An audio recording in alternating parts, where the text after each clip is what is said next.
சுவைக்கும் ஒவ்வொரு சுவையும் உங்கள் பாரம்பரியத்தை நினைவூட்டும். ஆலடிப்பட்டியார் நலனும் நற்சுவையும் 65க்கும் மேற்பட்ட கிளைகளுடன் குறைந்த விலை நிறைந்த தரம். தங்கள் தேவைகள் அனைத்தும் ஒரே இடத்தில். Jayachandran. MCR Pure Cotton Club, formals and casual shirts. உச்சநீதிமன்றம் தமிழக அரசின் தலையில் ஓங்கி நறுக்கு நறுக்கு நறுக்கு என்று கொட்டியதை திமுகவும் அதனுடைய சில கூட்டணி கட்சிகளும் விஜய் இந்த சம்பவத்தின் காரணமாக அதிர்ந்து போய்விடுவார், முடங்கி போய்விடுவார், மக்களே கூட விஜயை வெறுத்து விடுவார்கள் என்றெல்லாம் கணக்கு போட்டார்கள். அப்படி பார்க்கும்போது விஜய் திமுக மேற்கொண்ட திட்டமிட்ட கட்டமைத்த பிரச்சாரத்தை விஜய் நொறுக்கி விட்டார் என்று உச்சநீதிமன்றத்தில் திமுக அரசுக்காக வாதாடிய அறிவார்ந்த மூத்த வழக்கறிஞர்கள் பதில் சொல்ல இயலாமல் வாய்மூடி மௌனம் காத்ததை நாடே ஆளுங்கட்சிக்கு ஒத்து விடுகிற ஜால்ராக்களுடைய பதில் சொல்ல முடியாதபடி உச்சநீதிமன்றத்தை கையில் எடுத்துக் கொண்டார். நையாண்டியாக நக்கலாக ஒரு கேள்வியை விஜய் சொன்னார். என்னன்னா, கோடிக்கணக்கில் ஃபீஸ் கொடுத்து வக்கீலுங்க திணறாங்க பாத்தீங்களா அப்படின்னு கேட்டார். ஆமா,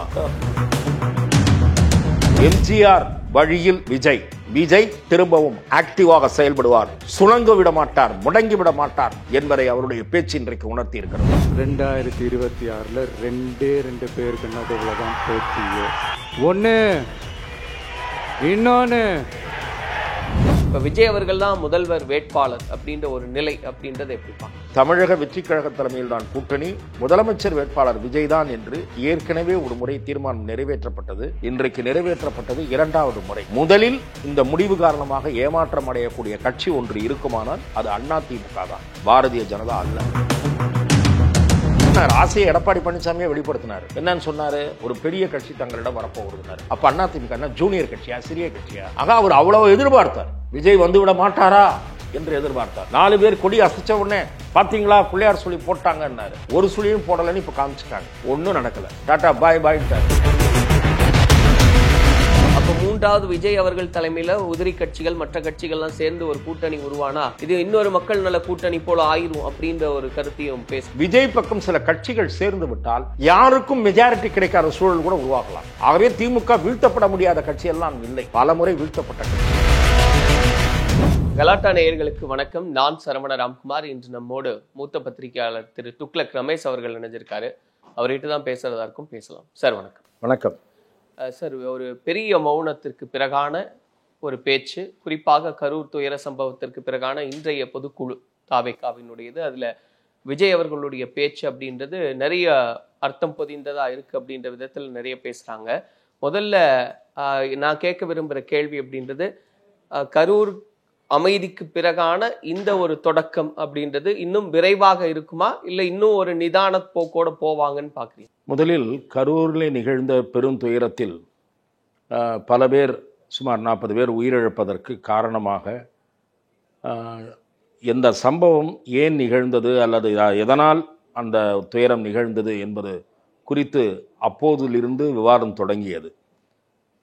திராவிட முன்னேற்றக் கழகத்திற்கு ஆதரவானவர்கள், அரசியல் விமர்சகர்களாகட்டும், பத்திரிகையாளர்களாகட்டும், சில பேர் விஜய் தான் அதற்கு பெரும் பொறுப்பு என்கிற வகையிலே தங்களுடைய ஒரு குற்றச்சாட்டுக்களை விஜயை நோக்கி முன்வைத்தார்கள். திமுகவும் அதனுடைய சில கூட்டணி கட்சிகளும் விஜய் இந்த சம்பவத்தின் காரணமாக அதிர்ந்து போய்விடுவார், முடங்கி போய்விடுவார், இந்த பழியை தாங்க முடியாமல் முடங்கி விடுவார், அல்லது மக்களே கூட விஜயை வெறுத்து விடுவார்கள் என்றெல்லாம் கணக்கு போட்டார்கள். ஆனால் நிதானமாக யோசிக்கும் போது அப்போதே கூட நடந்துவிட்டது பெரும் துயரம்தான். ஆனால் அதற்கு விஜயா பொறுப்பு? நான் என்ன சொல்லுகிறேன், விஜய் 4 கூட்டங்கள் ஏற்கனவே போய் பிரச்சாரம் செய்தார். அங்கெல்லாம் மக்கள் ஓரிருவர் மயக்கமுற்றார்கள் அல்லது பிரச்சாரத்திலே நெரிசல் ஏற்பட்டது என்கிற செய்திகள் வந்தனவே தவிர உயிரிழப்பு ஏற்படவில்லை. இறைவனுடைய அருளால் யாரும் உயிரிழக்கக்கூடிய சூழல் உருவாகவில்லை. ஆனால் நெரிசலிலே சிலர் மயக்கமுற்றார்கள், காயம்பட்டார்கள் என்கிற செய்திகள் வெளிவந்தன. தொடர்ச்சியாக அவர் போகிற இடங்களெல்லாம் பெரும் கூட்டம் வருகிறது என்கிற நிலையில் அவருக்கு பெரிய இடம் ஒதுக்கப்பட வேண்டும், அவருடைய பிரச்சாரத்திற்கு கூடுதலாக பாதுகாப்பு தர வேண்டும். குறிப்பாக அவருடைய வேன், பஸ் எங்கே வந்து நிற்கிறதோ அதை சுற்றி ஒரு 200 மீட்டருக்கு மக்கள் நெருங்காதபடி தடுப்பு அரண்களை அமைக்க வேண்டும். இது தொடர்பாக விஜய் கட்சியினுடைய நிர்வாகிகளுடன் ஆலோசித்து உரிய முன்னேற்பாடுகளை காவல்துறை செய்திருக்க வேண்டுமா அல்லவா? இந்த கேள்வி அடிப்படையான கேள்வி. ஆனால் பல பேர் இதை கடந்து போகிறார்கள். அரசாங்கம் என்ன செய்தது?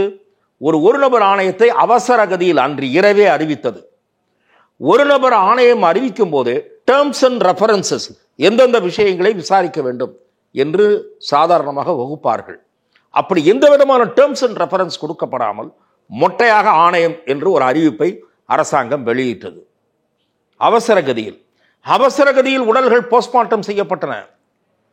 ஒரு நபர் ஆணையம் அமைக்கப்பட்ட பிறகு தமிழக அரசினுடைய டிஜிபி, அதே போல கூடுதல் டிஜிபி, அரசாங்கத்தினுடைய உயர் பெண் அதிகாரி, ஐஐபி, ஐஏஎஸ் அதிகாரி, இவர்களெல்லாம் கூட்டாக செய்தியாளர்களை சந்தித்து அந்த கூட்டம் சம்பந்தமாக சில கருத்துக்களை தெரிவிக்கிறார்கள். கரூர் கூட்டம் சம்பந்தமாக ஆணையம் அமைத்த பிறகு அவ்வாறு அவர்கள் பேசியது எந்த அடிப்படையில் என்ற கேள்வி எழாதா? அப்படியானால் ஆணையத்திற்கு நீங்கள் ஒரு டைரக்ஷன் கொடுக்கிறீர்களா? இப்படி விஜய் மீது பழி போடுவதற்கு பல வகைகளில் முயற்சி நடந்தது. அவசரமாக ஒரு அரசாங்கம் இந்த விஷயத்தில் ஒரு ஆணையம் அமைக்கிறது. மதுரை உயர்நீதிமன்ற பெஞ்ச் தானாக வழக்கை முன்வந்து விசாரிக்கிறது. அந்த பெஞ்சினுடைய ஒரு கட்ட விசாரணை, ஒரு நாள் விசாரணை முடிவடைந்த பிறகு இங்கே ஒருவர் தொடுத்த வழக்கை இங்கே இருக்கக்கூடிய ஒரு நீதிபதி ஏற்றுக்கொள்கிறார். தனி நீதிபதி, 2 நீதிபதிகள் அமர்வுக்குத்தான் வழக்கை ரெஃபர் செய்திருக்க வேண்டும் என்று சில வழக்கறிஞர்கள் தெரிவிக்கிறார்கள். அந்த தனி நீதிபதியும் விஜய் மீது சில குற்றச்சாட்டுகளை அல்லது விமர்சனங்களை பாசிங் ரெஃபரன்சஸாக வைக்கிறார். அந்த ரெஃபரன்சஸ் ஆர் அன்வாரண்டட் என்று சில மூத்த வழக்கறிஞர்கள் கூறியதை நானே பதிவு செய்திருக்கிறேன். அந்த கருத்தை உச்சநீதிமன்றம் உறுதிப்படுத்தியது. ஆகவே இந்த பின்னணியில் இன்றைய விஜய் பேச்சை பார்க்க வேண்டும் என்று நான் நினைக்கிறேன். அப்படி பார்க்கும்போது விஜய் திமுக மேற்கொண்ட அல்லது அதனுடைய ஆதரவாளர்கள் மேற்கொண்ட திட்டமிட்ட கட்டமைத்த பிரச்சாரத்தை விஜய் நொறுக்கி விட்டார். இன்றைக்கு நொறுக்கி இருக்கார். அப்படின்னு நிச்சயமாக, அதுவும் சுப்ரீம் கோர்ட்டினுடைய கருத்துக்களை மேற்கோள் காட்டி தங்களுக்கு எதிராக பின்னப்பட்ட சதி வலையை சுப்ரீம் கோர்ட் அறுத்து விட்டது என்ற நம்பிக்கையும் ஒரு நேர்மை, அதாவது நீதி கிடைக்கும் என்கிற நம்பிக்கை அவர் பேச்சில் வெளிப்பட்டது. ஆகவே சட்டமன்றத்தை முதலமைச்சர் தவறாக பயன்படுத்தினார் என்று விஜய் கூறியிருக்கிற குற்றச்சாட்டை அதில் நியாயம் இல்லை என்று ஒரு விளக்கமாவே இன்றைய உரையை அவர் வடிவமைச்சிருந்தார் அப்படின்னு நம்ம நிச்சயமாக மிகச் சிறப்பாக தகவமைத்திருந்தார். ஆளுங்கட்சிக்கு ஒத்து வருகிற ஜால்ராக்களுடைய அந்த ஜால்ராக்கள் பதில் சொல்ல முடியாதபடி உச்சநீதிமன்றத்தை கையில் எடுத்துக்கொண்டார். அந்த அப்சர்வேஷன்ஸை கையில் வைத்துக் கொண்டார். அதைவிட மிக நையாண்டியாக நக்கலாக ஒரு கேள்வியை விஜய் சொன்னார். என்னன்னா, கோடிக்கணக்கில் ஃபீஸ் கொடுத்து வச்சிகளை வக்கீலுங்க திணறினாங்க பாத்தீங்களா அப்படின்னு கேட்டார். ஆமா. ஆகவே எதற்காக சொல்றேன்னா, ஆளுங்கட்சி ஒரு 4 வக்கீல் வைக்கிறது. ஒரு வக்கீலுக்கு எவ்வளவு ஃபீஸ்ன்னு நமக்கெல்லாம் தெரியும். 50 லட்சம் ரூபா, 25 லட்சம் ரூபா, 30 லட்சம் ரூபா வாங்குற வக்கீல்லாம் ஒரே நேரத்தில் இறக்கி விட்டாங்க கோர்ட்ல, சுப்ரீம் கோர்ட்ல. விஜய்க்கு வக்கீல் கிடைக்கூடாதுன்னு தடுக்கிற முயற்சியும் நடந்தது. அது எனக்கு தனிப்பட்ட முறையில் தாவேகா தரப்பிலிருந்து எனக்கு கிடைத்த தகவல். அதைத்தான் உச்சநீதிமன்றம் சிபிஐக்கு உத்தரவிட்ட பிறகு ஆதவ் அர்ஜுனாவும் வெளிப்படையாவே அன்னைக்கு பத்திரிகையாளர்கள் மத்தியில் பேசும்போது அந்த நிகழ்வு, அந்த உச்சநீதிமன்றத்தை இவர்கள் நாடுகிற சமயத்திலேயே எனக்கு தாவேகாவினுடைய மிக மூத்த நிர்வாகி ஒருவர் என்னிடத்திலே தொலைபேசியிலே சொன்னார், இந்த மாதிரியான வேலைகளிலெல்லாம் ஆளுங்கட்சி தன்னுடைய செல்வாக்கை செலுத்துகிறது என்று என்னிடத்திலே தெரிவித்தார். அதன் பிறகு அவர்களுக்கு சிலரது உதவியின் காரணமாக மதிப்புக்குரிய மூத்த வழக்கறிஞர் திரு கோபால் சுப்பிரமணியம் அவர்களுக்காக ஆஜரானார். அரியமா சுந்தரம் ஆஜரானார். அவர்கள் 2 பேரும் ஆஜரான பிறகு திமுக அரசுக்கு திணறுகிற நிலைமை ஏற்பட்டு விட்டது. அவர்கள் மிக வலுவான வாதங்களை சுப்ரீம் கோர்ட்டின் முன்னால் வைத்தார்கள். அதன் காரணமாகத்தான் உச்சநீதிமன்றத்தின் நீதிபதிகள் சரமாரியான கேள்விகளை இந்த வழக்கில் எழுப்பினார்கள். அதன் பிறகு சில திருப்பங்கள், சிபிஐ விசாரணை என்கிற முக்கியமான திருப்பம், அது தமிழக அரசுக்கு ஏற்பட்ட தோல்வி. காவல்துறை அவசர கதியில் பேசியதால் வந்த வினை. ஆகவே சிபிஐ வந்தது. இப்போது நீங்கள் கேட்டது போல, அதை நீங்கள் கேட்ட கேள்விக்கு சம்மிங் அப்பாக என்னுடைய பதிலை சொல்லுவதானால், விஜய் திரும்பவும் ஆக்டிவாக செயல்படுவார், சுணங்க விட மாட்டார், முடங்கி விட மாட்டார் என்பதை அவருடைய பேச்சு இன்றைக்கு உணர்த்தி இருக்கிறது.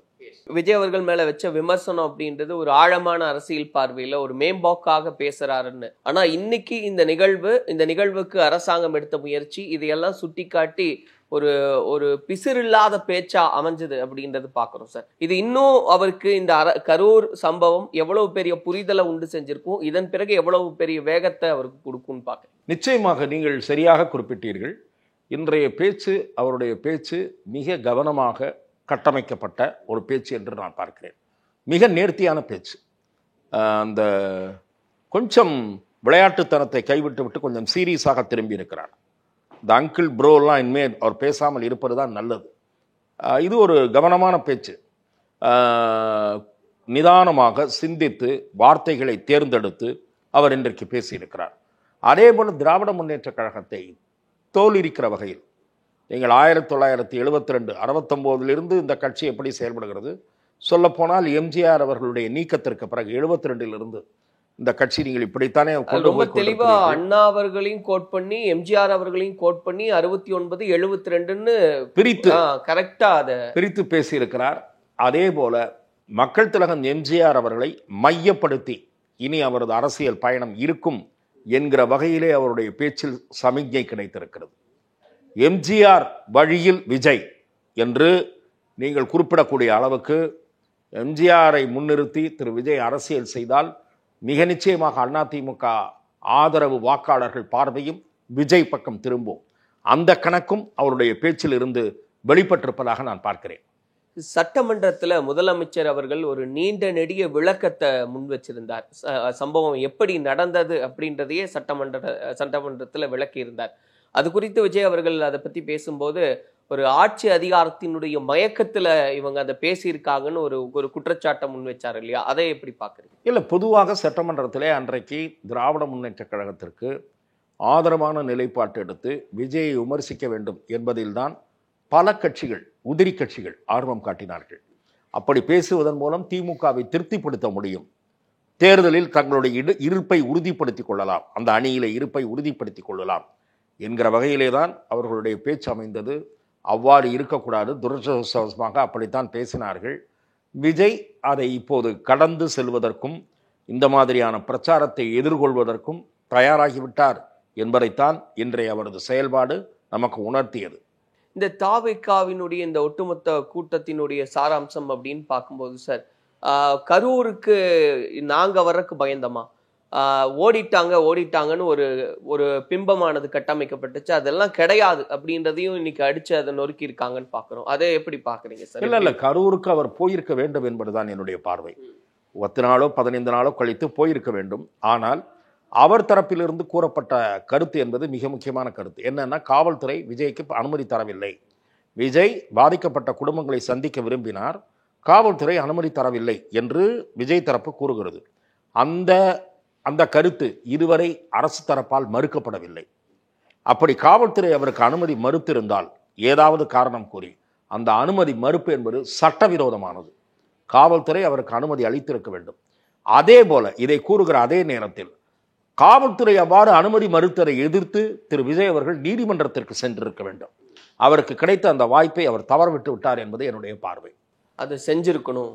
ஆமா, நீதிமன்றத்திற்கு நான் போய் அந்த மக்களை சந்திப்பதற்கு அனுமதி மறுக்கப்படுகிறது என்று சொல்லி நீதிமன்றத்தின் கவனத்தை ஈர்ப்பது மட்டுமல்ல, அதன் மூலமாக தமிழக மக்களின் கவனத்தையும் அவர் ஈர்த்திருக்க முடியும் என்பது என்னுடைய பார்வை. ஆனா இன்னொரு பக்கம் அவங்க இதற்கு சொல்லி இருந்த பதில்கள் அப்படின்னு பார்க்கும்போது கால விரயமாகிட்டே இருக்கு, அதனால நாங்க சந்திக்கிறோம் அப்படின்றதையும் அவங்க ஒரு கூற்றா வைக்கிறாங்க. இல்ல, நீதிமன்றத்திற்கு செல்லாமல் கால விரயம் என்று எப்படி முடிவுக்கு வர முடியும்? இது ஒரு அவசர வழக்காக அவர்கள் போயிருக்க முடியும். அர்ஜென்ட் ஹியரிங், அதாவது நாங்கள் போனோம், பர்மிஷன் கேட்டிருக்கோம், பர்மிஷன் கேட்டு லெட்டர் கொடுத்துருந்தா அந்த லெட்டருடைய காப்பி இத்தனை நாளில் எங்களுக்கு பதில் கிடைக்கல, இவ்வளோத்தையும் தாக்கல் செய்திருக்க முடியும்.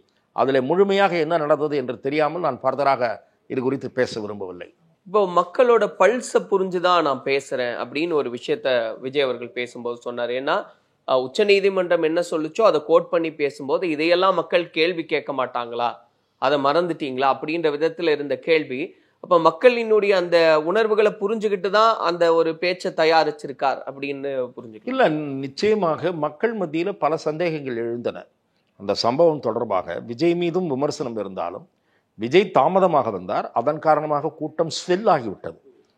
அப்படி ஸ்வெல் ஆகிவிட்டவுடன் அங்கே இவர் போய் இவரை நிறுத்தி பேச வைப்பதெல்லாம் கஷ்டமாக இருக்கும் என்று போலீஸுக்கு தெரிந்து அவாய்ட் செய்திருக்க வேண்டும். ஊருக்கு வெளியிலேயே அவரிடம் எடுத்துச் சொல்லியிருக்க வேண்டும். அதையும் செய்ய தவறிவிட்டார்கள். அதன் பிறகு என்ன ஆகிவிட்டது என்றால், உள்ளூர் மக்களுக்கே சில சந்தேகங்கள் வந்துவிட்டன. கரண்ட்டு கட்டானது, இல்லை ஜென்ரேட்டர் ரூமு, அப்புறம் பள்ளம், அங்கே ஒரு பெரிய பள்ளம் இருந்தது, அதில் சில பேர் விழுந்து விட்டார்கள், மேலே எழுந்துக்க முற்படுகிறார்கள். இதையெல்லாம் நாம் டிவியில் பார்த்தோம். ஆகவே உள்ளூர் மக்களுக்கே விஜய் மீது வெறுப்பு வருவதற்கு பதிலாக ஒரு அனுதாபம் தான் வந்தது. அந்த மக்கள் மத்தியிலே தனக்கு இருக்கக்கூடிய ஆதரவு அல்லது சந்தேகங்கள், இதைத்தான் அவர் ஒரு வகையிலே வெளிப்படுத்தினார் என்று நான் பார்க்கிறேன். சார், இன்னைக்கான ஒரு கூட்டம் அப்படின்னு நம்ம பார்க்கும்போது கூட்டணி குறித்த பல்வேறு கேள்விகள் இருந்ததுக்கும் ஒரு தெளிவு கிடைச்சிருக்கு அப்படின்னு நம்ம பார்க்குறோம். ஏன்னா நிறைய கணக்குகள் இங்கே பேசப்பட்டுக்கிட்டே வந்தது. இப்போ விஜய் அவர்கள் தான் முதல்வர் வேட்பாளர் அப்படின்ற ஒரு நிலை அப்படின்றத எப்படி பார்க்குறீங்க? இல்லை, தமிழக வெற்றி கழகம் கரூர் பெருந்துயர சம்பவத்திற்கு பிறகு கூட்டணி கொடுத்த தனது நிலையை மறுபரிசீலனை செய்யக்கூடிய வாய்ப்புகள் நிறைய இருக்கின்றன என்று சில கட்சிகள் எதிர்பார்த்தன. குறிப்பாக அண்ணா திராவிட முன்னேற்றக் கழகம், பாரதிய ஜனதா கட்சி, அதே போல 1-2 பேர் எதிர்பார்த்தார்கள். ஆனால் திரு விஜய் மிக தெளிவாகவும் தீர்மானமாகவும் இருக்கிறார், உறுதியாக இருக்கிறார் பழைய நிலைப்பாட்டில் என்பதைத்தான் அந்த கட்சியினுடைய பொதுக்குழு தீர்மானம் 2வது முறையாக நிறைவேற்றப்பட்டிருக்கிறது. தமிழக வெற்றி கழக தலைமையில் தான் கூட்டணி, முதலமைச்சர் வேட்பாளர் விஜய் தான் என்று ஏற்கனவே ஒரு முறை தீர்மானம் நிறைவேற்றப்பட்டது. இன்றைக்கு நிறைவேற்றப்பட்டது 2வது முறை. இதன் மூலம் கூட்டணிக்காக வராதா என்ற ஒரு எதிர்பார்ப்பு அதிமுகவுக்கு இருந்தது அல்லவா, அந்த எதிர்பார்ப்பு ஏமாற்றத்தில் முடிந்திருக்கிறது என்று நான் பார்க்கிறேன். முதலில் இந்த முடிவு காரணமாக ஏமாற்றம் அடையக்கூடிய கட்சி ஒன்று இருக்குமானால் அது அதிமுக தான், பாரதிய ஜனதா அல்ல. பாரதிய ஜனதாவினுடைய உதவி இதில் கிடைக்கும் என்று அதிமுக எதிர்பார்த்தது. சில கட்சிகளை கூட்டணிக்குள் கொண்டு வருவதற்கு பாரதிய ஜனதா மத்தியில் ஆட்சியில் இருக்கக்கூடிய காரணத்தால் பெரிய தேசிய கட்சி என்கிற முறையில் அந்த கட்சி சொன்னால் கேட்டுக்கொள்வார்கள் என்று எதிர்பார்ப்பு அதிமுகவுக்கு இருந்தது. அதே போல விஜயும் திமுகவை எதிர்க்க முடியாமல் தங்கள் பக்கம் வந்து விடுவார். ஏனென்றால் திமுக அவரை பல வகையிலும் நெருக்கடி கொடுக்கிறது, காவல்துறை வழியாக நெருக்கடி கொடுக்கிறது, விசாரணை வழியாக நெருக்கடி கொடுக்கிறது. ஆகவே இவற்றையெல்லாம் தாங்கிக் கொள்ள முடியாமல் அரசியலுக்கு புதியவரான விஜய் தங்கள் பக்கம் வந்து விடுவார். இது அதிமுகவில் இருந்த சில முன்னணி தலைவர்களுடைய எதிர்பார்ப்பு. வெளியே சொல்லாமல் இருந்திருக்கலாம், வெளியில வெளிப்படுத்தினார். ஆசையை எடப்பாடி பழனிசாமியை வெளிப்படுத்தினார். என்னன்னு சொன்னாரு, ஒரு பெரிய கட்சி தங்களிடம் வரப்போகுதுன்னாரு. அப்ப அதிமுக என்ன ஜூனியர் கட்சியா, சிறிய கட்சியா? ஆக அவர் அவ்வளவு எதிர்பார்த்தார். ஓகே, விஜய் வந்து விட மாட்டாரா என்று எதிர்பார்த்தார். 4 பேர் கொடி அசைச்ச உடனே பார்த்தீங்களா பிள்ளையார் சொல்லி போட்டாங்கன்னாரு. ஒரு சுழியும் போடலைன்னு இப்போ காமிச்சிட்டாங்க. அதாவது திரு எடப்பாடி பழனிசாமி மட்டுமல்ல, அதிமுகவை சேர்ந்த உதயகுமார் திமுகவை வீழ்த்த வேண்டுமென்றால் எங்களோடு தான் சேர வேண்டும், இல்லாவிட்டால் விஜய் கட்சி காணாமல் போய்விடும், தமிழ்நாட்டை ஆண்டவனாலும் காப்பாற்ற முடியாது. அப்போ அதிமுகவால் திமுகவை வீழ்த்த முடியாது என்று ஒப்புக்கொள்ளுகிற பேச்சு அது. ஆர்பி உதயகுமாருடைய பேச்சு. உளறிவிட்டார். இப்படி சொன்னதன் மூலம் விஜய் எங்களோடு வராவிட்டால் விஜய் கட்சி காணாமல் போய்விடும். இந்த ஸ்டேட்மெண்ட்டோடு நிறுத்தியிருந்தா பரவாயில்ல. தமிழ்நாட்டை ஆண்டவனாலும் காப்பாற்ற முடியாதுன்னா அப்ப தமிழ்நாட்டை விஜயால் தான் காப்பாற்ற முடியும் என்று ஆகிறதா? விஜய் வந்தால்தான் உங்களால் தமிழ்நாட்டை காப்பாற்ற முடியும், விஜய் வராவிட்டால் உங்களாலும் காப்பாற்ற முடியாது, விஜய் கட்சி காணாமல் போகும். சாபம் விட்டீர்கள். ஒன்றும் நடக்கலை. நம்ம அண்ணன் செல்லூர் ராஜு அவரும் சொன்னார், விஜய் தம்பி அரசியலில் புரிஞ்சுக்குவாரு, எங்ககிட்ட வந்துடுவாருன்னார். விஜய் தம்பி உங்களுக்கு டாட்டா காட்டிட்டாரு, டாட்டா பாய் பாய்ன்ட்டார். உங்கள் வேலையை நீங்கள் பாருங்கள், என் வேலையை நான் பார்க்குறேன்ட்டார். ஆகவே இன்றைக்கு விஜய் கட்சி எடுத்த முடிவு துணிச்சலான முடிவு என்று நான் பார்க்கிறேன். வெற்றியோ தோல்வியோ தனியே நின்று பார்ப்போம். அவர் ஏன் அதிமுக பக்கம் போக வேண்டாம் என்று முடிவெடுத்தார்? அதற்கு சில காரணங்கள் இருக்கலாம். தமிழகத்தில் மாற்று சக்தி என்று தன்னை முன்னிலைத்துக் கொள்கிறார். திமுக அதிமுகவுக்கு மாற்று சக்தியாக தன்னை அடையாளப்படுத்திக் கொள்கிறார். எப்படி கேப்டன் விஜயகாந்த் தன்னை அடையாளப்படுத்திக் கொண்டாரோ அதே போல முன்னிறுத்துகிறார். அப்படி முன்னிறுத்திக் கொள்ளுகிற காரணத்தால் தான் அவரை பல பேர் ஆதரிக்கிறார்கள், குறிப்பாக இளைஞர்கள் இளம் பெண்கள் ஆதரிக்கிறார்கள் என்று பிரபல தனியார் நிறுவனம் நடத்திய கருத்து கணிப்பிலும் இந்த தகவல்கள் வெளிவந்தன. பிரபல வார இதழ், முன்னணி வார இதழ் வெளியிட்ட கருத்து கணிப்பிலும் படங்களோடு, கருத்து தெரிவித்தவர்களுடைய புகைப்படங்களோடு அந்த கருத்துக்களை எல்லாம் பிரசுரித்திருந்தார்கள். ஆக விஜய் மாற்று சக்தி என்றால் தான் இவ்வளவு ஆதரவு. விஜய் ஒரு கட்சிக்கு போனால் நீங்கள் இன்னொரு கட்சிக்கு முட்டுக் கொடுப்பதற்கு, அதுவும் பழைய கட்சிக்கு முட்டுக் கொடுப்பதற்கு உங்களுக்கு எதற்கு போட வேண்டும் என்று அவர்கள் பின்வாங்குவார்கள். ஆகவே விஜய் தனித்து நிற்பது என்பதுதான் சரியாக இருக்கும் என்பது இது ஒரு பார்வை. தனித்து நின்றால் திமுகவுக்கு உதவுவார் என்று சில பேர் சொல்லிக் கொண்டிருக்கிறார்கள். அப்படி சொல்ல முடியாது. எலெக்ஷனுக்கு இன்னும் நிறைய அவகாசம் இருக்கிறது. ஜனவரி மாதத்தில் தான் சில கட்சிகள் முடிவெடுக்கும். இன்னும் சில கட்சிகள் வேடிக்கை பார்த்து கொண்டிருக்கின்றன, எந்த அணியிலும் போகாமல். அது தேமுதிகவாகட்டும், பாட்டாளி மக்கள் கட்சியினுடைய 2 பிரிவுகளாகட்டும், புதிய தமிழகமாகட்டும், இவர்களெல்லாம் வெளியிலிருந்து அப்சர்வர்ஸாக இருக்கிறார்கள். இவர்கள் என்ன முடிவெடுக்கப் போகிறார்கள் என்று தெரியாது. அதே போல அதிமுகவில் இருந்து நீக்கப்பட்டவர்கள், அவர்கள் ஒரு அணியாக இணைந்து விஜயுடன் சேர்வதற்கும் வாய்ப்பு இருக்கிறது. இதையெல்லாம் நாம் பொறுத்திருந்துதான் பார்க்க வேண்டும். அந்த வகையில் விஜய் சரியான சாதுரியமான முடிவை எடுத்திருப்பதாகவே நான் பார்க்கிறேன். ஆனா நீங்க சொன்ன மாதிரி சார், சர்வேஸ்ல விஜய் அவர்களுக்கு இருக்கக்கூடிய அந்த ஓட் பேங்க் அதிகமாகும் அப்படின்னு சொல்றதும், அவரை எதிர்பார்க்கிறாங்க மக்கள் அப்படின்னு சொல்றதும், ஒருவேளை அதிமுக பாஜக கூட்டணிக்குள் நுழைந்தால் அது இல்லாம போயிருன்றது அவங்களுடைய பார்வைமா? அந்த சதவிகிதம் எதிர்பார்த்த அளவு கிடைக்காது. ஒரு உதாரணத்திற்கு சொல்வதாக இருந்தால், விஜய் தனித்து நிற்பதன் காரணமாக திமுகவுக்கு விழக்கூடிய மைனாரிட்டி வாக்குகளில் ஒரு பகுதியை விஜய் பிரிப்பார் என்பது பொதுவான பார்வை. அரசியல் விமர்சகர்கள் மற்றும் சில ஊடகவியலாளர்கள் திமுகவுக்கு சென்ற முறையை போல சிறுபான்மை சமூக வாக்குகள் மொத்தமாக கிடைக்குமா என்பது சந்தேகம்தான். அதில் ஒரு பகுதியை விஜய் வாங்குவார் என்று பல பேர் ஒப்புக்கொள்ளுகிற பொதுவான கருத்து. பாரதிய ஜனதா இருக்கிற அணிக்கு போனால் அந்த மைனாரிட்டி வாக்குகள் எப்படி கிடைக்கும்? அதில் கிடைக்காது, கிடைக்க வாய்ப்பு இல்லை, குறையும். அதே போல மாற்று சக்தியாக இருக்கக்கூடிய தன்னை கருதக்கூடிய விஜய் 2 கட்சிகளும் ஊழல் என்று கருதுவதால் வாக்களிக்கக்கூடிய ஒரு பகுதி மக்கள் இருக்கிறார்கள். பாரதிய ஜனதா தலைமையில் அமைந்த கூட்டணிக்கு திமுக அதிமுக இல்லாமல் பாரதிய ஜனதா கூட்டணி அமைத்த சமயங்களில், இன்னும் சுருக்கமாக சொல்வதானால் தமிழகத்தில் 3வது அணி உருவான சமயங்களில் அதிகபட்சமாக 19, குறைந்தபட்சமாக 18% வாக்குகளை 2 முறை வாங்கியிருக்கிறது. ஸோ அந்த கணக்கு ஒன்று இருக்கிறது. அந்த கணக்கிலும் உங்களுக்கு வாக்கு குறைவு ஏற்படும் கூட்டணி என்று முடிவெடுத்தால். ஆகவே இந்த அடிப்படையில் விஜய் இந்த முடிவுக்கு வந்திருக்கலாம். தனித்து போட்டி, தன் தலைமையில் கூட்டணி என்கிற முடிவுக்கு வந்திருக்கலாம் என்பது என்னுடைய பார்வை. இன்னொரு கூற்று சொல்றாங்கல்ல சார், திரு டிடிவி தினகரன் அவர்கள் சொல்வது போல விஜய் அவர்கள் தலைமையிலான ஒரு கூட்டணி அமையும் அப்படின்னு எடுத்துக்கிட்டா, இங்கே ஏற்கனவே திமுக கூட்டணி வலுவாக இருக்கு அப்படின்னு பேசப்படுது. அதிமுக பாஜகவும் அதுக்கு இணையா இருக்கும்னு சொல்றாங்க.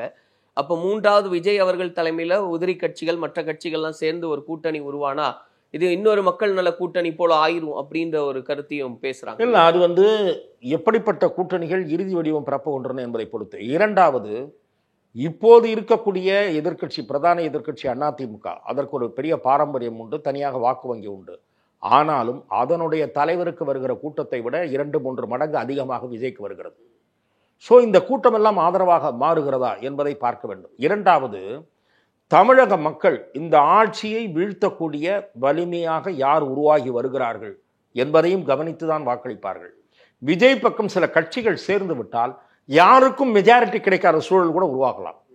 ஆகவே திமுக வீழ்த்தப்பட முடியாத கட்சியெல்லாம் இல்லை, பல முறை வீழ்த்தப்பட்ட கட்சி. ஆகவே திமுகவுக்கு வீழ்த்தவே முடியாது, இருக்கக்கூடிய கூட்டணி கட்சிகள்லாம் ஸ்ட்ராங்காக தான் இருக்குன்னா, இந்த கூட்டணி கட்சிகள் எல்லாம் அரசாங்கத்திற்கு எதிராக பேச மறுக்கின்றன. ஆகவே இந்த கூட்டணி ஜால்ரா கட்சிகளுக்கு ஓட்டு போடக்கூடாது என்ற முடிவை மக்கள் ஏன் எடுக்க மாட்டார்கள் என்று நினைக்கிறீர்கள்?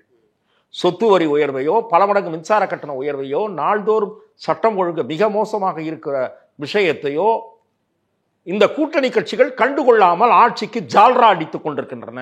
இந்த கூட்டணி கட்சிகளை தோற்கடிக்க வேண்டும். அதே போல திமுக உள்ளாட்சி அமைப்புகளில் ஆதிக்கம் செலுத்தி பல லஞ்சலாவண்யங்களில் ஈடுபட்டிருக்கிறது என்ற கருத்தும் மக்கள் மத்தியிலே பரவி இருக்கிறது. ஆகவே ஆட்சிக்கு எதிராக அதிருப்தி எந்த கட்டத்திலும் வேகமாக மாறலாம். அது மாறாது, அப்படியே சைலண்டாக கூட சில நேரங்களில் இருக்கும், சர்ஃபேஸ் ஆகும். எலெக்ஷனில் தான் சர்ஃபேஸ் ஆகும். அப்படி ஆகிறதா என்பதையும் நாம் பொறுத்திருந்தான் பார்க்க வேண்டும். விஜய் அந்த அந்த ஆஸ்பெக்டை நோக்கி நகருகிறார், அந்த நம்பிக்கையில் நகருகிறார். ஆனால் அவர் அலட்சியப்படுத்தக்கூடியவர் அல்ல. விஜய் வளர்ந்து வருகிற ஒரு அரசியல் சக்தி, தமிழக அரசியலில் தாக்கத்தை, மிகப்பெரிய தாக்கத்தை 26 தேர்தலில் ஏற்படுத்துவார். அப்படி ஏற்படுத்தக்கூடிய சக்தியாக உருவாகி வருகிறார் என்றுதான் நான் கருதுகிறேன். இன்னைக்கு தீர்க்கமா விஜய் அவர்கள் தான் முதலமைச்சர் வேட்பாளர்னு சொன்னதை வச்சு அப்செட் ஆனது அதிமுக அப்படின்னு ஒரு பக்கம் புரிஞ்சுக்கிட்டாலும் சார், ஒரு எதிர்பார்ப்பு இருந்தது இல்லையா? அதிமுகவும் சரி பாஜகவும் சரி. என்ன கணக்கு சொல்றாங்க அப்படின்னா, இப்போ இந்த கரூர் நிகழ்வப்போ நேரடியா நான் உனக்கு தோள் கொடுக்குறேன்னு சொல்லாட்டி கூட தாவேக்காக்காக களத்துல நின்னது அதிமுகவும் பேசினாங்க, பாஜகவும் பேசினாங்க. அப்ப அது எதையுமே கன்சிடர் பண்ணாம நகர்ந்துட்டார் விஜய் அப்படின்னு நம்ம புரிஞ்சு இல்லை, அதற்கு அவர் நிச்சயமாக அவர்களுடைய ஆதரவு தனக்கு நம்பிக்கையூட்டுகிற வகையில், வலிமையை சேர்க்கிற வகையில் இருந்தது என்பதை அவர் உணர்ந்திருப்பார். என்னை கேட்டால் இன்றைக்கு அவருடைய பேச்சு சுருக்கமாக முடிந்து விட்டது. ஆனால் அவர் அந்த நேரத்தில் ஆதரவு அளித்தவர்களுக்கு நன்றி தெரிவித்திருக்க வேண்டும். இல்லை, ஒருவேளை போஸ்ட் எலெக்ஷனுக்கு அப்புறம் ஒரு பார்ட்னர்ஷிப்குள்ள வரலான்ற ஒரு எண்ணமும் இருக்கு. இல்லை, அதுதான் நான் சொல்றது. நான் அதற்கு முன்பாக சொல்லுகிறேன். இன்றைக்கு அவருடைய உரையிலே அல்லது தீர்மானத்திலே இந்த நன்றியை தெரிவித்திருக்க வேண்டும். அதுவும் ஒரு குறைபாடு என்று நான் பார்க்கிறேன். அதாவது சோதனையான நேரத்தில் எங்களுக்கு ஆதரவாக குரல் கொடுத்த கட்சிகளுக்கு நன்றி என்று கூறியிருக்க வேண்டும். அவ்வாறு கூறாதது அவருடைய தவறு என்று நான் பார்க்கிறேன். போஸ்ட் எலெக்ஷன் சினாரியோவில் என்ன வேணால் நடக்கலாம். நான் சொல்லுகிற மாதிரி ஒருவேளை திராவிட முன்னேற்ற கழக அரசுக்கு இந்த கூட்டணிக்கு திமுக கூட்டணிக்கு தேர்தலுக்கு பிறகு ஒரு 15 இடங்கள் 20 இடங்கள் குறைகின்றன என்று வைத்துக் கொள்ளுங்கள். திமுக தனிப்பெரும்பான்மை பெறவில்லை அல்லது திமுக கூட்டணியே கூட ஒரு குழப்பமான முடிவு ஏற்பட்டால் அவர் அந்த சமயத்தில் இன்னொரு பெரிய கட்சியோடு நிபந்தனை விதித்து ஆதரவு தரக்கூடிய சூழல், விஜயிடம் சில எம்எல்ஏக்கள் இருந்தால் நிபந்தனை விதித்து ஆதரவு தரக்கூடிய சூழலை அப்போது அவர் ஏற்றுக்கொள்ளலாம். இப்போது அந்த முடிவுக்கு வராமல் அப்போது அந்த முடிவை எடுப்பதற்கும் வாய்ப்புகள் இருக்கின்றன. ஆனால் இன்னைக்கு இந்த ஆதரவு தந்த கட்சிகளுக்கு நன்றி தெரிவிக்காதது அப்படின்றது ஒரு தவறு தான் நிச்சயமாக. ஏனென்றால் அந்த மிக துயரமான நேரத்தில் அதிமுகவும் பாஜகவும் அவருக்கு ஆதரவாக குரல் கொடுத்தன. அந்த கட்சிகளுடைய தலைவர்களுக்கு அவர் நன்றி தெரிவித்திருக்க வேண்டும். சிபிஐக்கு மாற்றப்பட்ட பிறகு விஜய் அவர்களுடைய பிடி பாஜக கையில் இருக்குன்னு ஒரு விஷயம் பேசப்பட்டுக்கிட்டே இருக்குல்ல சார், அதை எப்படி பார்க்குறேன்? நான் இதன் காரணமாக சிபிஐ விசாரணையை காரணமாக காட்டி பாரதிய ஜனதா கட்சி விஜய்க்கு நெருக்கடி கொடுக்கும் என்கிற வாதம் அரசியல் ரீதியாக முன்வைக்கப்படுகிற விமர்சனம் என்று பார்க்கிறேன். அப்படி பாரதிய ஜனதா கட்சி நெருக்கடி கொடுக்கும் என்று நான் எதிர்பார்க்கவில்லை. விஜய் அதே போல அந்த நெருக்கடிக்கு பணிந்து தனது முடிவை, அப்படி ஒரு நெருக்கடி கொடுக்கப்பட்டால் அதற்கு பணிந்து தன்னுடைய முடிவை மாற்றிக்கொள்வார் என்றும் நான் எதிர்பார்க்கவில்லை.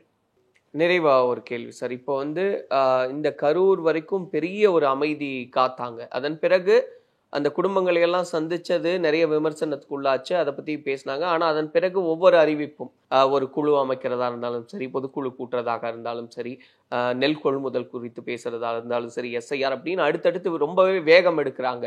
அடுத்தடுத்து காய் நகர்த்தல் அப்படின்றது இது இன்னும் இந்த வேகத்தை அதிகப்படுத்தி போவாங்க. எந்த அளவுக்கு ஒரு மக்கள் மத்தியில் போய் சேருவாங்கன்னு பாக்குறீங்க சார்? இந்த நவம்பர் மாதத்தினுடைய 2வது அல்லது 3வது வாரத்திலேயே அடுத்த கூட்டத்தை அவர் நடத்துவதற்கான முஸ்தீபுகளில் ஈடுபட்டிருப்பதாக தகவல் இருக்கிறது. அதற்காகத்தான் அரசாங்கத்தினுடைய வழிகாட்டு நெறிமுறைகளை ஏன் இன்னும் விரைவாக மேற்கொள்ளவில்லை?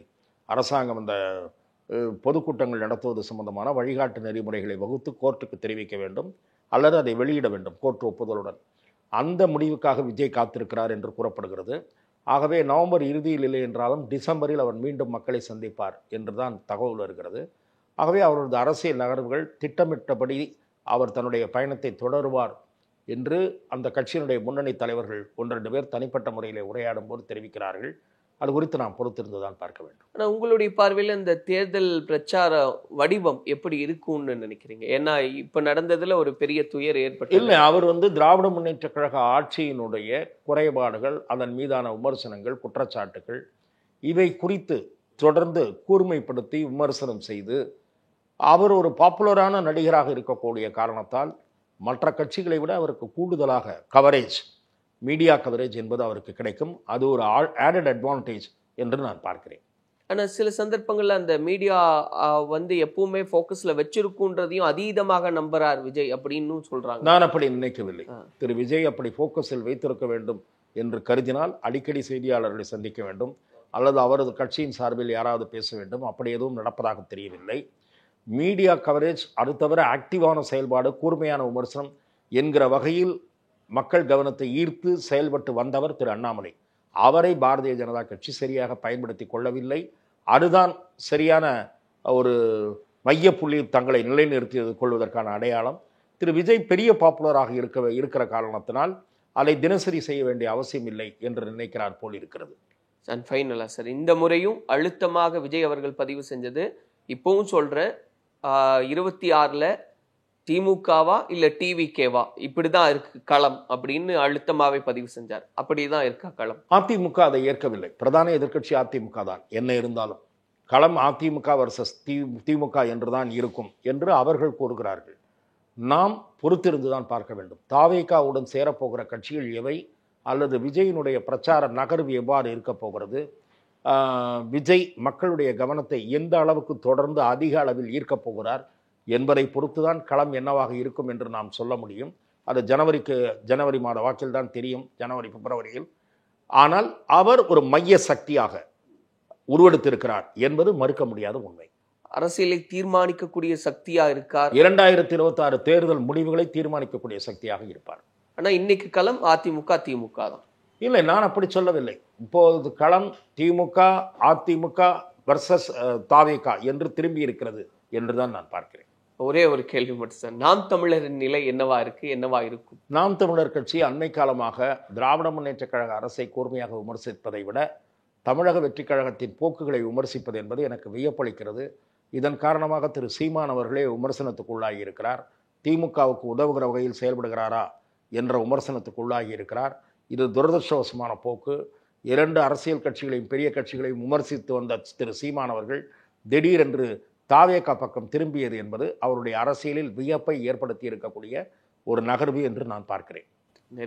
நிறைய கருத்துக்களை பதிவு செஞ்சிருக்கீங்க சார். பொறுத்திருந்து பார்ப்போம், பேசுவோம். நன்றி, வாய்ப்புக்கு நன்றி. இங்கே சுவைக்கும் ஒவ்வொரு சுவையும் உங்கள் பாரம்பரியத்தை நினைவூட்டும் ஆலடிப்பட்டியார் நலனும் நற்சுவையும் 65க்கும் மேற்பட்ட கிளைகளுடன் குறைந்த விலை, நிறைந்த தரம், தங்கள் தேவைகள் அனைத்தும் ஒரே இடத்தில். Jayachandran. MCR Pure Cotton Club, formals and casual shirts.